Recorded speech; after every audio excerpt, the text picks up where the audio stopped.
بسم اللہ الرحمن الرحیم۔ دوستو، ایک دن بدایوں کا مشہور ڈاکو مولا بھیس بدل کر شہر کی گلیوں میں آوازیں لگا لگا کر دہی بیچ رہا تھا تو اچانک اس کا سامنا مشہور صوفی بزرگ سلطان الاولیاء حضرت جلال الدین تبریزی آف بنگال شریف والے سے ہو گیا۔ یہ اس وقت کا واقعہ ہے جب مشہور صوفی بزرگ حضرت شیخ جلال الدین تبریزی بدایوں شہر میں مقیم تھے اور حضرت بابا فرید الدین گنج شکر رحمۃ اللہ علیہ آپ سے ملنے کے لیے وہاں تشریف لائے ہوئے تھے۔ ایک دن جب حضرت بابا فرید حضرت شیخ جلال الدین تبریزی کی خدمت میں بیٹھے ہوئے تھے کہ حضرت شیخ جلال الدین تبریزی اچانک اٹھے اور مکان سے نکل کر اپنی خانقاہ کے دروازے پر بیٹھ گئے۔ بابا فرید نے بھی آپ کی تقلید کی۔ پھر حضرت شیخ جلال الدین تبریزی کسی موضوع پر گفتگو کرتے رہے اور حضرت بابا فرید الدین گنج شکر بہت غور سے آپ کی گفتگو سنتے رہے۔ بات کرتے کرتے یکا یک اچانک حضرت شیخ تبریزی خاموش ہو گئے اور سامنے کی طرف غور سے دیکھنے لگے۔ حضرت بابا فرید نے بھی اسی طرف دیکھنا شروع کر دیا جس طرف حضرت شیخ جلال الدین تبریزی دیکھ رہے تھے، مگر وہاں کوئی چیز موجود نہیں تھی، بس ایک دہی بیچنے والا دیہاتی نما انسان تھا جو آوازیں لگا لگا کر اپنا دہی بیچ رہا تھا۔ جب وہ دہی بیچنے والا حضرت شیخ جلال الدین تبریزی کے قریب سے گزرا تو آپ نے بلند آواز میں اسے مخاطب کر کے فرمایا، کیا بیچ رہے ہو؟ تو اس شخص نے بے نیازی اور تلخ لہجے میں کہا، دہی بیچ رہا ہوں، کیا خریدو گے؟ حضرت بابا فرید کو اس دیہاتی انسان کا یہ گستاخانہ لہجہ بہت ناگوار گزرا، مگر آپ حضرت شیخ جلال الدین تبریزی کے احترام میں خاموش رہے۔ دوستو، دراصل دہی فروخت کرنے والا وہ شخص بدایوں کا مشہور ڈاکو مولا تھا۔ اس نے چوروں کی ایک جماعت بنائی ہوئی تھی جو دن کے وقت مزدور پیشہ لوگوں کے لباس میں محلہ محلہ مختلف چیزیں بیچتے تھے اور لوگوں کے گھروں کا جائزہ لیتے تھے اور رات کے اندھیرے میں ڈاکے ڈالتے تھے۔ اگرچہ مولا ان کا سردار تھا، لیکن اس نے بھی ایک دہی فروش کا روپ دھارا ہوا تھا اور وہ بھی لوگوں کے مکانات کا جائزہ لے رہا تھا۔ اسی وقت بھی جب حضرت جلال الدین تبریزی کے سامنے آوازیں لگا کر گزر رہا تھا تو حضرت جلال الدین تبریزی رحمۃ اللہ علیہ نے اسے روک کر پوچھا کہ ہاں دہی بیچو گے؟ تو اس نے کہا کہ ہاں، آپ خریدیں گے؟ تو حضرت جلال الدین تبریزی رحمۃ اللہ علیہ نے فرمایا، ہاں ہاں خریدیں گے، تیرا تو سب کچھ خریدیں گے۔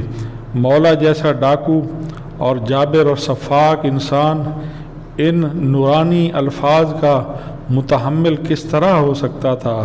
حضرت شیخ تبریزی کی بات سن کر اس کے بڑھتے ہوئے قدم رک گئے اور اس نے سر پر رکھے ہوئے دہی کے مٹکے کو ذرا سا ترچھا کر کے یہ دیکھنے کی کوشش کی کہ اس لہجے میں اس سے بات کرنے والا شخص کون ہے، مگر جیسے ہی مولا کی نظر حضرت شیخ جلال الدین تبریزی کی رخ روشن پر، رخ انور پر، رخ مبارک پر پڑی تو وہ کانپ کر رہ گیا اور اس کے جسم پر لرزہ طاری ہو گیا اور وہ لرزش اتنی تیز ہو گئی کہ مولا اپنا توازن برقرار نہ رکھ سکا اور دہی کا مٹکا اس کے ہاتھ سے چھوٹ کر زمین پر گر پڑا اور دوسرے ہی لمحے حضرت بابا فرید نے دیکھا کہ سارا دہی مٹی میں مل چکا ہے اور اس کے ٹھیکرے ادھر ادھر بکھر گئے۔